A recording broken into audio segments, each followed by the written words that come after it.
Coucou tout le monde, j'espère que vous allez bien. On se retrouve aujourd'hui pour une petite session rempotage parce que j'ai 2-3 plantes à la maison qui en ont bien besoin. Elles continuent de pousser mais les dernières feuilles qu'elles ont faites ne sont pas aussi belles qu'elles devraient l'être.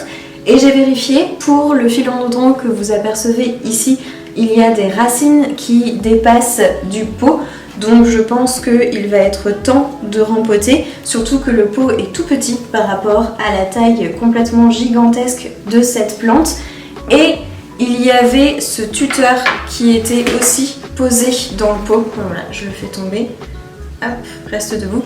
Il y avait ce tuteur aussi qui était posé dans le pot et la plante n'arrêtait pas de se casser la figure parce qu'en fait le pot est minuscule par rapport à la taille du tuteur, donc les deux combinés ça n'arrêtait pas de tomber. Donc elle se plaira beaucoup plus dans un pot un petit peu plus grand. Et il y a aussi ce petit anthurium qui est dans un tout petit pot qui commence à faire des belles feuilles. Mais les dernières qui sont sorties sont pas hyper jolies. Donc surtout en taille, elles devraient être plus grosses les unes que les autres. Et là c'était pas le cas pour la dernière. Donc je me dis que pareil, il sera plus heureux dans un pot un petit peu plus grand. Et si ça ralentit la croissance pour cet hiver, c'est pas très grave parce que forcément quand les plantes sont rempotées dans des pots un peu plus grands, elles favorisent le développement des racines et pour l'hiver, si c'est le cas, c'est pas grave, comme ça elles vont bien s'installer dans leur pot et elles reprendront leur croissance au printemps. J'ai aussi des boutures dont il faut que je m'occupe, les boutures de misère qu'on avait fait ensemble et qui ont bien raciné, donc celles-ci vont devoir être replantées. Et pour faire tout ça, j'ai pris mon mélange habituel, c'est-à-dire que j'ai ma petite caisse ici dans laquelle j'ai mélangé du terreau pour plantes d'intérieur, de la perlite, ça sert à aérer le terreau et à faire circuler un petit peu l'air, histoire que quand le terreau est humide, il y ait quand même de l'air qui circule et que ce soit pas que de l'eau autour des racines. C'est normalement fait pour éviter de faire pourrir les racines. Et j'ai aussi mis de la terre de diatomée. Je vous montre très souvent ce sachet qui est tout taché, bien sale, bien crade, parce que je l'utilise hyper régulièrement dans mes mélanges pour plantes d'intérieur. La terre de diatomée, ça permet d'assainir le terreau, c'est hyper bien contre les moucherons, c'est hyper bien contre les petits nuisibles, les petits insectes. Donc maintenant, j'ai pris le parti de toujours en mettre dans mon mélange. Et pour ce bac qui fait grosso modo 5 litres, j'ai dû mettre 4 cuillères à soupe.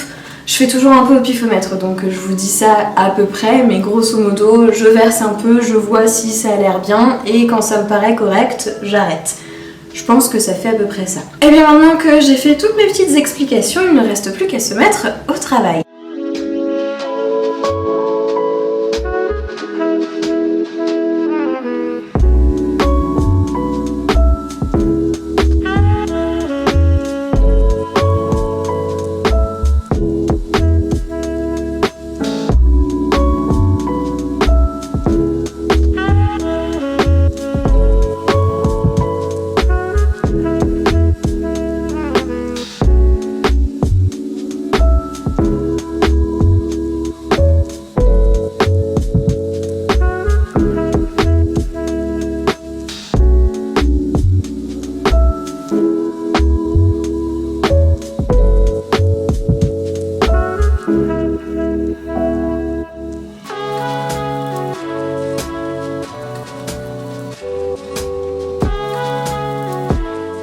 J'ai terminé de rempoter le philo, maintenant je vais passer à l'anthurium et en fait en cherchant des pots je me suis rendu compte que j'avais soit un pot en terre cuite mais qui est à peine plus grand que le pot en plastique qui pourrait faire l'affaire mais je pense qu'il va être beaucoup trop vite plein surtout en voyant l'état des racines là-dedans, ou alors j'ai celui-ci qui cette fois-ci est vraiment beaucoup plus grand que.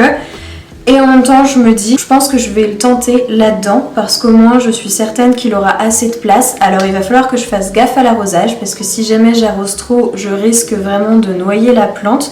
Et je pense qu'elle va arrêter sa croissance pendant quelques temps si elle est là-dedans vraiment pour bien prendre possession de ce pot-là.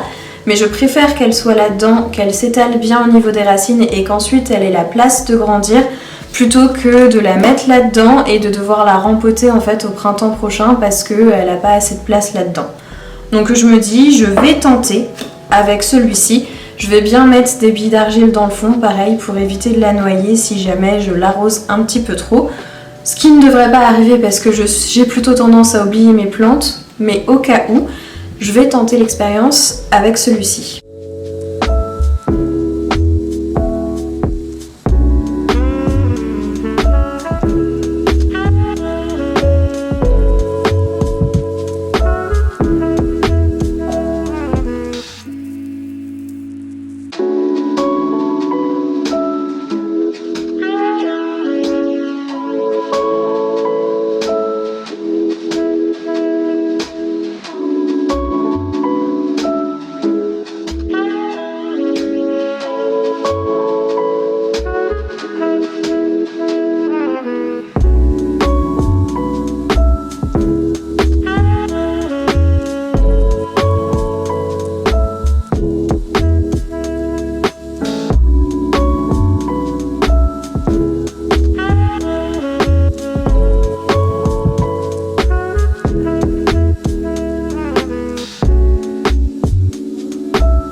voulais aussi vous faire une petite update lecture. Cette semaine, j'ai lu 2 BD qui sont Garlic and the Vampire and Garlic and the Witch par Brie Paulson.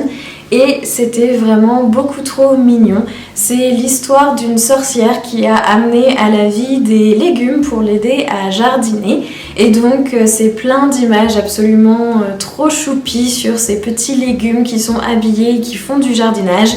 Et bien évidemment dans Garlic and the Vampire qui est le premier tome, c'est l'histoire de Ai qui est sur la couverture ici, qui va devoir aller affronter un vampire qui s'est installé pas très loin de chez elle parce que c'est bien connu, l'ail repousse les vampires. Donc tous les autres légumes la missionnent pour aller affronter ce vampire. C'était super rapide à lire, les dessins sont vraiment très jolis avec des couleurs super douces, pastel, des contours très ronds, il y a énormément de vert, bref, j'ai beaucoup aimé. C'était vraiment une super découverte. Autre chose aussi que je voulais vous montrer, j'ai commencé à faire un tout petit peu de shopping de Noël.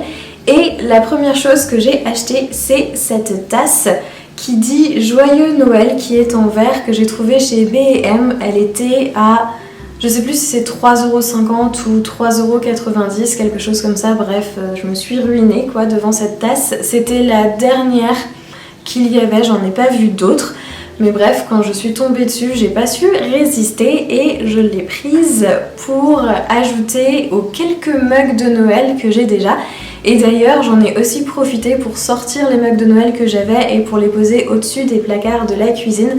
J'avais mis des mugs un petit peu plus estivaux cet été et là donc je me suis dit que j'allais changer et que j'allais sortir les mugs de Noël. Deuxième achat aussi, en plein dans la période que j'ai fait, j'ai trouvé cette superbe petite maison qui est en fait une boîte à cookies de chez H&M Home. Et vraiment, je trouve qu'elle est absolument superbe. Je sais pas si vous l'aurez déjà vu passer sur Instagram, je l'ai vu dans un ou deux comptes différents, surtout des comptes américains d'ailleurs. Et du coup, comme je savais qu'elle venait de chez H&M Home et qu'on était à Paris le week-end dernier, on est passé dans la boutique, elle était là et j'ai craqué. Donc voilà, il ne reste plus qu'à l'installer et il va falloir que je trouve quelle petite douceur mettre à l'intérieur.